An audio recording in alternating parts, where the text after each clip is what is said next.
Hey guys. Happy, what's today? Wednesday. Happy almost Christmas. Yeah, guys, we're A glad week that from you're here. Christmas. Subscribe if you haven't yet. Leave some comments.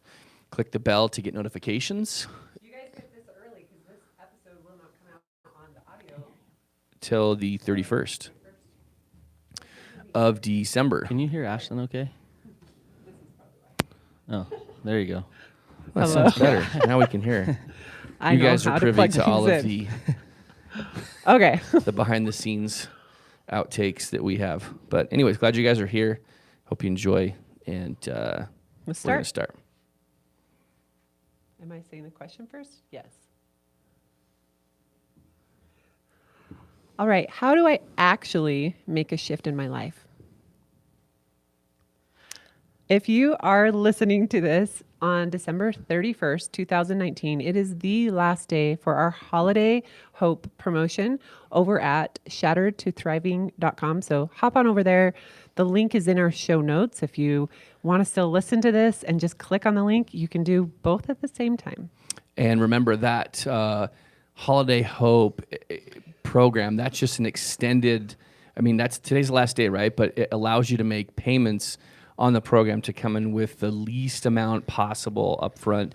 And you're also going to get bonus 3 calls in January, February, and March, where you can take the course and then you can jump on live and ask we us questions. We can walk you through the content. Exactly. We can guide you with questions that you have or particular issues. It's and anybody who's purchased it previously gets access to those calls. So again, today's the last day. Hop over there and take advantage. Shatteredtothriving.com.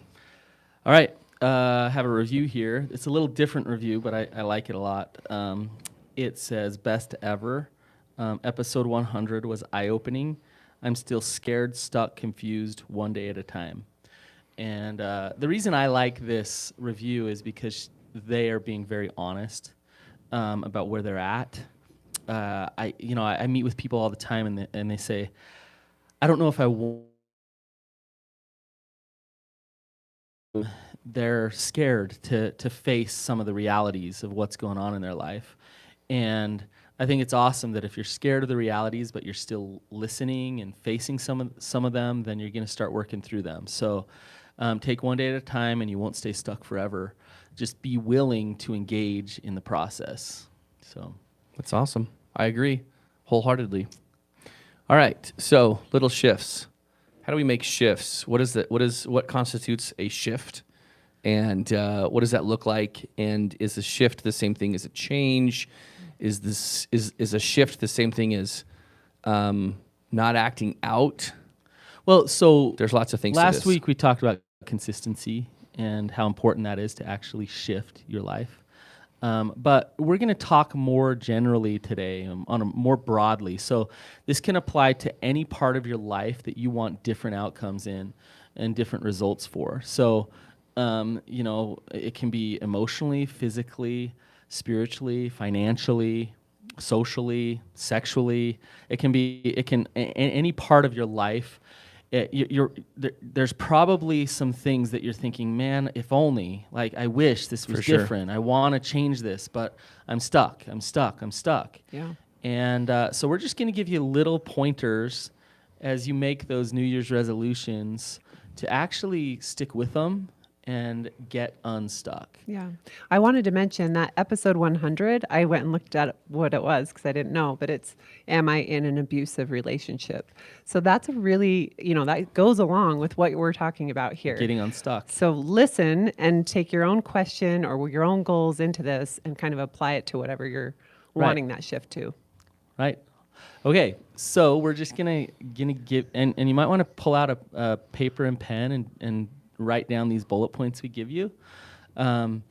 So we're just gonna give you little pointers. And Ashlynn and Coby, I do want to say before we really get into this, they're pros at this. Their coaching and what they do, both for people in terms of fitness, but also in recovery. It's all about helping people create shifts. And it's not just talking about the problem. It's not just wishing that things could be different, but it's actually starting to engage in the process of change. And so you guys know the little tricks and the little pointers. One thing Ashlynn kind of says all the time and is start small. Yes. Baby And step it. Yeah. Why is that so important? I think just human nature, we have all these resources and we've maybe heard all the things, we've listened to all the podcasts, we've listened to all the books. And so it's like, well, if I do this, and this, then my outcome is awesome. Right. And so instead of just saying, you know what, I actually don't have time for all these things, or I'm going to add one thing in today, we try to take it all on and it feels super overwhelming. And then we often just give up. Yeah. And not intentionally, it's just like it slowly fades away till we're doing none of it. Right. Yeah, I think that's true. It makes me think of Brené Brown, and she talks about extraordinary versus ordinary. And we oftentimes get caught up in the extraordinary thinking of, I've got to do this big thing and get these big results. And, in order, and you can sit down and watch TV and watch a person change their life in an hour. And it's like, whoa, look at what they did. Well, there's a lot of in between. There's a lot of editing through that, right? And that in between work is the process, is the ordinary work. It's not the extraordinary transformation. And that in between is the little stuff. And so just focus on the little ordinary things that you can do, and don't get caught up in this extraordinary goal that you're going to accomplish, but just those little inputs every day. Yeah. I know my big thing is like find the person that's 2 steps ahead in whatever your hope to change is, right? And so sometimes I've looked at those people and, reached out and said, okay, what are you doing? What advice can you give me for how do I get to where you're at in whatever category that is? Sometimes they are doing like way more than I'm interested in doing. Yes. And sometimes that's just like, we're just different. We have different values. We have different, all that stuff. But a lot of times it's exactly what you said. Right. They're just doing really like mundane and small things, but they're doing it day after Every day single after day. day. And Yes. that's why I notice that they are the person that I want to be in that category. Yes. Okay, you just nailed another one, Ashlynn. So another really important pointer, which is find a person 2 steps ahead, is find a mentor, find somebody who's doing it. It does a couple of things. One, that person can their example can be a guide for you in them showing you a way to actually get what you want. The other thing is it gives you hope. It shows you that it's possible. And so when you see somebody, I see this in recovery all the time, like somebody who's been stuck, all of a sudden they start to get healthy, they start to do really well, and then they start to mentor and sponsor. And the reason they do is because they have now found the way, and it's really beneficial to the people behind them. So that's a big one. Find a mentor, find somebody just a little bit ahead of you. So one of the things that I would say that has helped me make a shift is realizing that discomfort doesn't equal death. and what I mean by that is I'm not going to die because I'm uncomfortable, and meaning uncomfortable. And then I'll drill down a little bit more on that. Discomfort for me could come from conflict with Ashlynn. It could come from conflict with my girls. It could come from not answering emails. It could come from having not an Oreo, but a row of Oreos from the package of Oreos. It could come from, and just thinking about that after the fact, right? So once I realized that I wasn't going to die because of that discomfort, and I was mindful in those moments to say, okay, I'm totally uncomfortable, and I just acknowledged that I was, then that gave me permission to say, okay, I'm uncomfortable, but I really just need to sit in this. Yes. I just need to sit in this. And I don't need to run or escape what I'm feeling. And it's not going to kill me. And once I was able to do that, that opened up a huge, huge door for me of working on me on the inside. And so what that means is for instance, most of this year, of 2019, I have been in therapy again. And before that, I was like 6 months of neuro feedback, I think. And the idea with it is that I wanted to keep making shifts. So I had this once I could sit in discomfort, then I made a commitment that I'm just going to keep working on me. And I'm not going to expect miracles. I'm just going to be like, I'm going to be okay with just working on me. And my commitment to that has really been absolute, because I just know I've got more that I need to drill down on so that I can get out of my own way. Coby, I love what you're saying. This point and this point, or this bullet point. Write this one down. The key to transformation is through discomfort, because you think about it, we naturally go to what's comfortable. Yeah. And that's where we start to suffer. It's comfortable to eat the bad food and eat the comfort food. It's comfortable to not go to that meeting and show your face and get vulnerable and connect with people. It's comfortable to avoid things that make you feel uneasy. Yeah.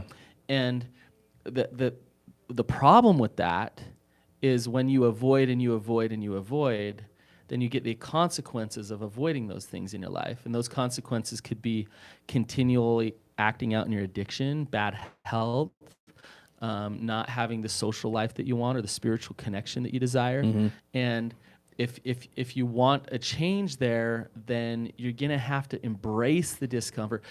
I think about, like, here's an example. An opiate addict trying to get off opiates. Well, one of the first things they have to do is detox, and that week long of detox is just sitting in pain and discomfort, and they have to embrace that and choose into that so that they can start the process of getting off the opiates. Wow. That works on a lot of little levels in our life. So That's really interesting, because what I'm thinking in my head is the movie Ray, that was about Ray Charles, and Jamie Foxx did like an incredible job in that. But there is one point where he decides he wants to get off heroin, and he goes into this detox, and he is just, for days he's throwing up, he's feverish, he can't sleep. He's just coming off of the drugs he'd been on for years. And then when he kind of comes out of it, it's just like this whole new life that was waiting for him that he had not tapped into. And what was behind all that was a really traumatic experience of his little brother dying when he was like a young child, like, I don't know, 5 or 6, and his younger brother than that died like in front of him. And that's what he was running from. Right. And so it was the process of, I mean, you could see it. He would numb with drugs that pain and those memories. And then once he stopped being numb from drugs and stopped running and was willing to just sit in the discomfort, then he was able to deal with... There's some healing. Yes, exactly. But it took a commitment to say, this is going to suck and it's going to be horrible, but I'm going to do it. So go ahead. I was just Ashlynn. going to say, it sounds like it's kind of consuming at first. So when we are embracing that discomfort in the stretch, it's like maybe what you're thinking about forefront, and it's probably feeling, oh my gosh, this is hard, and it's going to be hard for so long. And that's what I like to remind myself, like, this is a season, and I'm Yes. choosing this. Right. And we embrace the suck, right? And we know it's going to get better. Once you can get into that routine of like, okay, I've mastered this one thing. Yes. Now I can start to baby step another. It's usually when it's not that mind consuming thing. It's just part of. Absolutely. The opiate example is the extreme example. You can take a piece at a time. You can, like if you're healing from betrayal, I don't think it's possible to step into all the pain all at once. And so you can take one piece at a time. You can go through that grieving process. But transformation, there's no way around it. There has to be discomfort in order for transformation to happen. And what's awesome in the story you told about Ray Charles is it does suck. That pain sucks. It's not fun. Nobody likes it. But at the other end of it, there's relief and there's accomplishment, and it feels really, really good. And so as you're, whether you're healing from betrayal, whether you're overcoming an addiction, starting to feel healthy again, it feels really, really good. So the problem is in that process, when you take one little piece at a time, you don't always get those relief feelings and feel good feelings. And you have to stay consistent anyways. For sure. Until you look back and you say, oh my gosh, my life's so much better now. That is the hard part. As humans, we just want that immediate, like, see, this was worth it. Right and this now. felt good. Look, I see results. And Yes. I'm thinking of my life right now, Brannon. Okay. I do avoid messages and emails when they're like, a lot of them are heavy. Yes. And they're being vulnerable and they're sharing their stuff and they're wanting a solution. Sometimes I avoid it because I'm like, I don't have it in me today to reach out and to answer all these questions. And I have this kink in my neck that I get when I'm feeling that. And it just came back. And guess how long I've been avoiding? Probably the same amount of time as my neck's hurting. What do you know? Yeah. And I know this, like I do this like cyclical. Are you saying thing. that emails are a pain in the neck? They are. No. Literally. No, and I'm not saying don't email me. I'm just saying it does. I have a disclaimer. It takes me time to take on lots of these emails. Absolutely. I love, there's a book called Feelings Buried Alive Never Die. And what's interesting about what you're talking about, Ashlynn, is you're avoiding the discomfort of dealing with that. Maybe you need to answer all those emails. Maybe you need to have a boundary with people to say, I'm sorry, I don't answer emails. But when it's just kind of sitting out there and you're like, I should deal with this. That's where the suffering happens. So something's uncomfortable about going and saying, I'm going to change the way that I handle this. Right. Totally. And I'm glad you brought up the physical suffering that comes. Our physical body is a great way to find where we can work on some transformation. I think I've talked about this before. My eye twitches when I get really stressed out, and it actually affects my vision some. And so it's a good indicator to me of, oh my gosh, I'm not actually working through some discomfort. I'm just trudging forward. And so I need to shift a way that I'm doing something here to get a different result. So Love it. okay, here's some other pointers. One is to organize yourself. So, if I want to change my life, my desire to change my life is great, but I'm much more likely to follow through if I sit down and prepare and make a plan and organize my life so that I can follow through and do what I want to do. Correct? Oh, yeah. Yeah. Whenever I organize and prioritize, it's like, oh, that was a really successful week. Why What do didn't you I do know? that every week? Yeah. Yeah. So I actually will often sit down at the first of the month and organize every day for a month, at least business wise. And those months, I always do better. Love it. I think of Michael Hyatt. I don't know if you guys know who he is, but he I think twice a year or something, he goes on a retreat by himself to sit down and organize his mission, vision, and just what is he doing with his life. And he just lays it all out there and knows how he's going to do it and what he's doing. And he's really successful and does a lot of good in the world. So that's just an example of taking some time, pulling back a little bit, and spending that time to set yourself up for success. Love that. So, okay, the next one is to get educated. Education is so empowering to actually transform. So if you want an outcome in your life, but you don't know whether it'll work or how to get there, or then the chances of you actually following through are not very good. But if you've educated yourself, you know what you need to do, then things will actually start to fall into place. Yeah, right? it's interesting. I got a message today, Marco Polo, from one of my nutrition and fitness clients.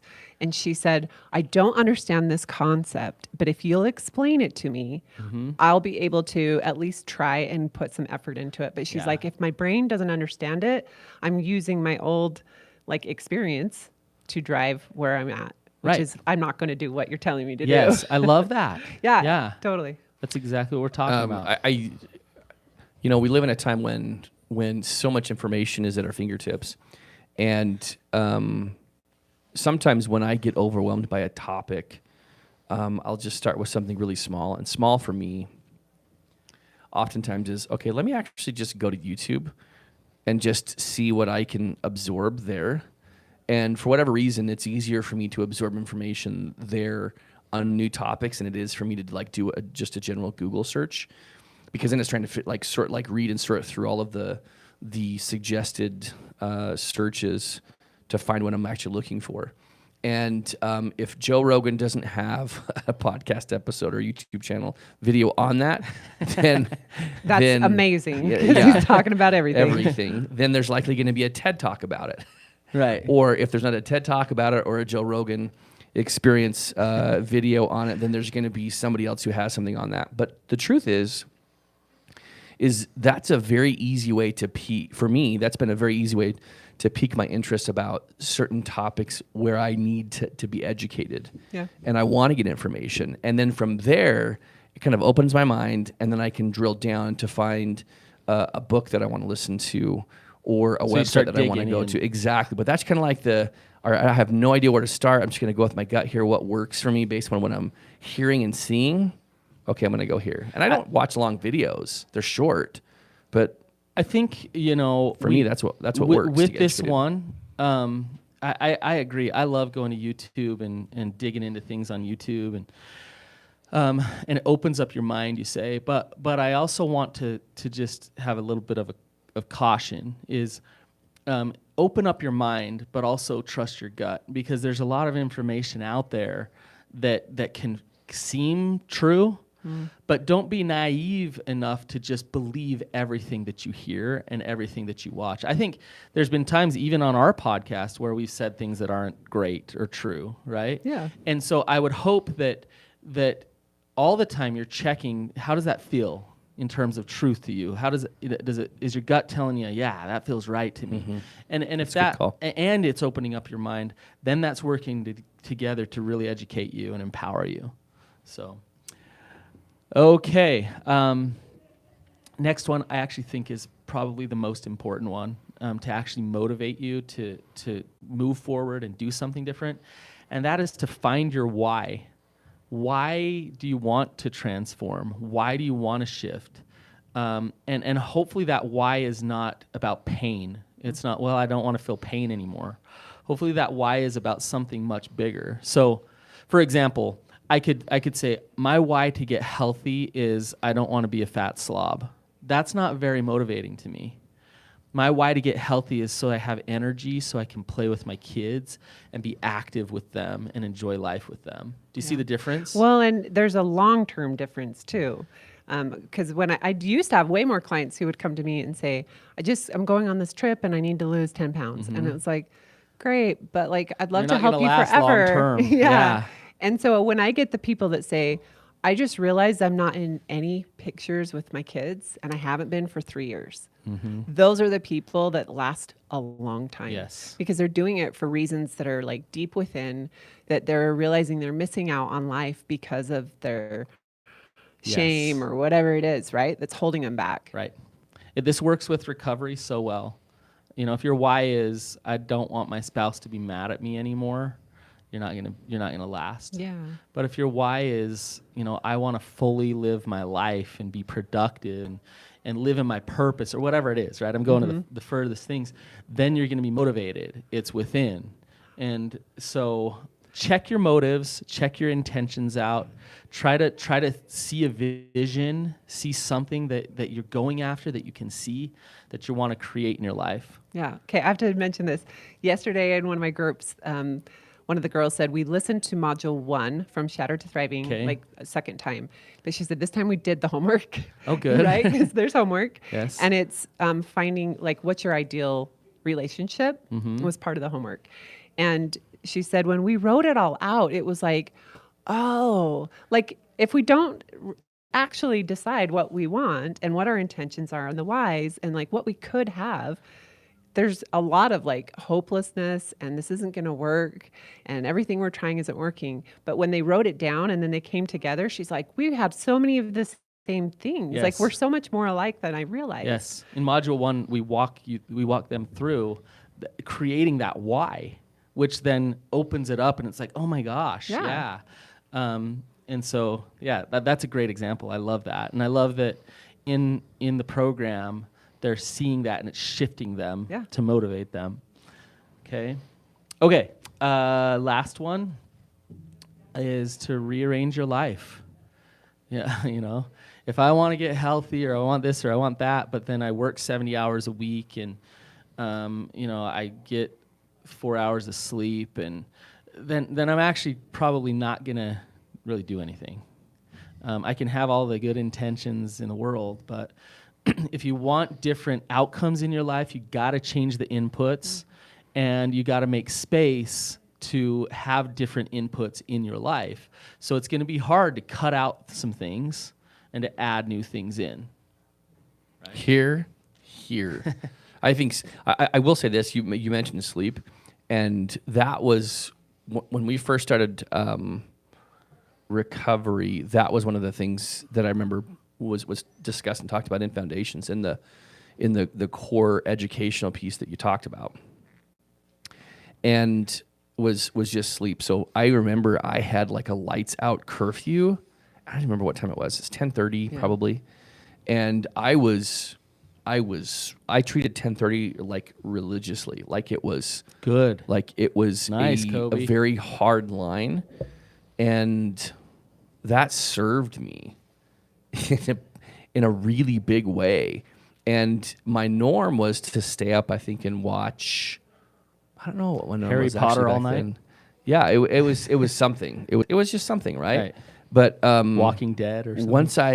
once I realized that sleep was really going to be something that gave to me, then I had let go of, because I was always the one who was like, I don't want to go to sleep, because then once I go to sleep, I'm going to wake up and have to do all this over again. So I was avoidant of the next day by staying awake right the night before. Yes.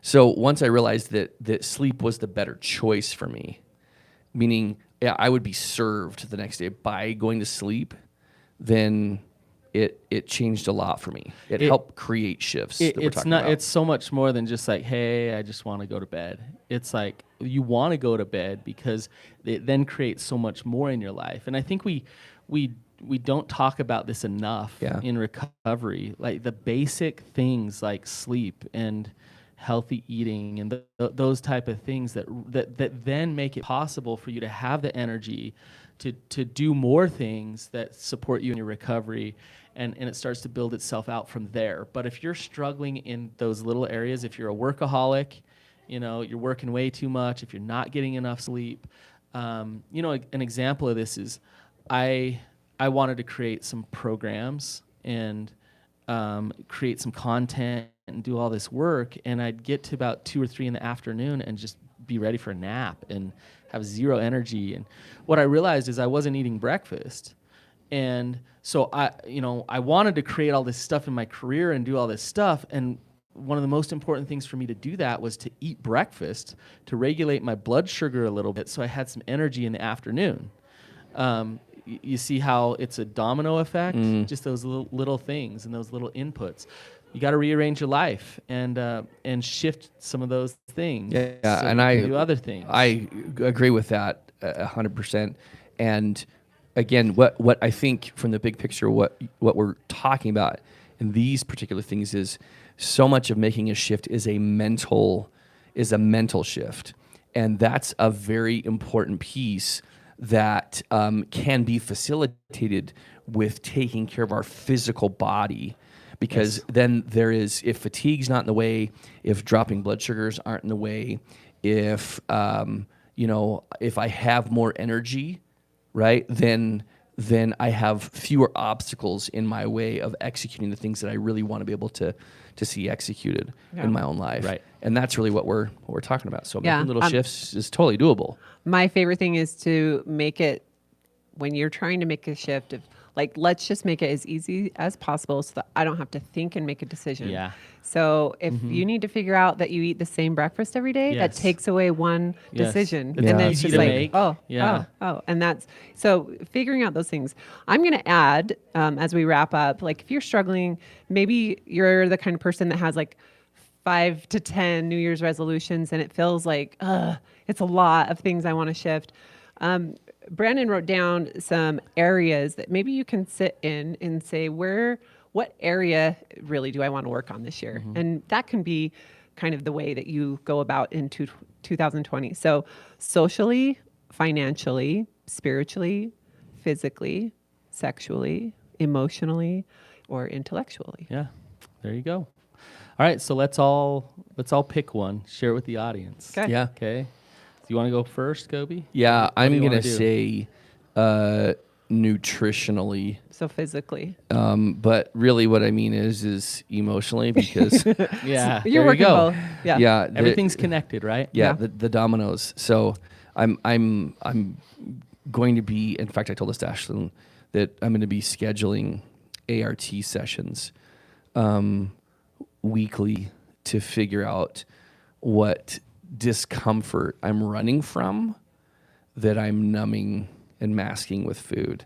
My preoccupation with food and all the things there is really just because I'm running from something emotionally. So digging deep emotionally Digging Love deep it. emotionally. That's going to be and some consistent therapy. yes, That's good. trauma, Good stuff, Coby. trauma therapy. I love it. I got wounds, people. I got wounds. We all do. I'll go next. Okay. I already brought this up. I want more energy. I want more productivity at work. So I'm going to drink a smoothie every morning and try to do some form of exercise at least 5 days a week. So I've been doing yoga lately and I love it. But I might add in some other things. So I'm just gonna I'm focusing on the physical because I want to be productive at work. That's really. awesome. So it's like you're going backwards, which Yes. the roots, right? The roots to it. Yes. What's losing the energy? I love like that. it. So I'm going to say it's a little similar to Coby. I'm focusing emotionally. So I've already scheduled some ART sessions where I'm just choosing to do some of the little stuff, like the little parts of me that I don't love that keep showing up in either work or a relationship or parenting or friends, whatever. And so I'm choosing to just do that stuff just to be a better me, which is an uncomfortable thing to say, like, ugh, I just don't want this anymore. Yes. I've already set up some boundaries with other email. I need to just do it with our be Ashlynn more and Coby. boundaried. Yeah. Yes. And so I'm committing to figure that out for me. Awesome. Love it. One last thing before we go. You guys remember that acceptance and change can coexist. So the New Year's resolutions and what we just said, that doesn't need to be a shame trigger. It doesn't need to be, well, this is what I need to change. This is why I'm not okay. This is where I'm deficient and all of those things. We always will have things to work on, and we're absolutely beyond enough right as we are today, and we're okay, and God loves us today, and we got some things to work on. Yeah, Okay, I so love accept that. yourself and work toward change. Yeah. Growth mindset. Yeah, what he said. 2020. Guys, share this episode. There's been some pretty cool things that just generally speaking can help any human being, no matter if they deal with betrayal or addiction. And love to have you rate and review if you have not. For those of you who have, thank you. It makes it easier for people who need help to find us. So until next time, peace out. Happy New Year.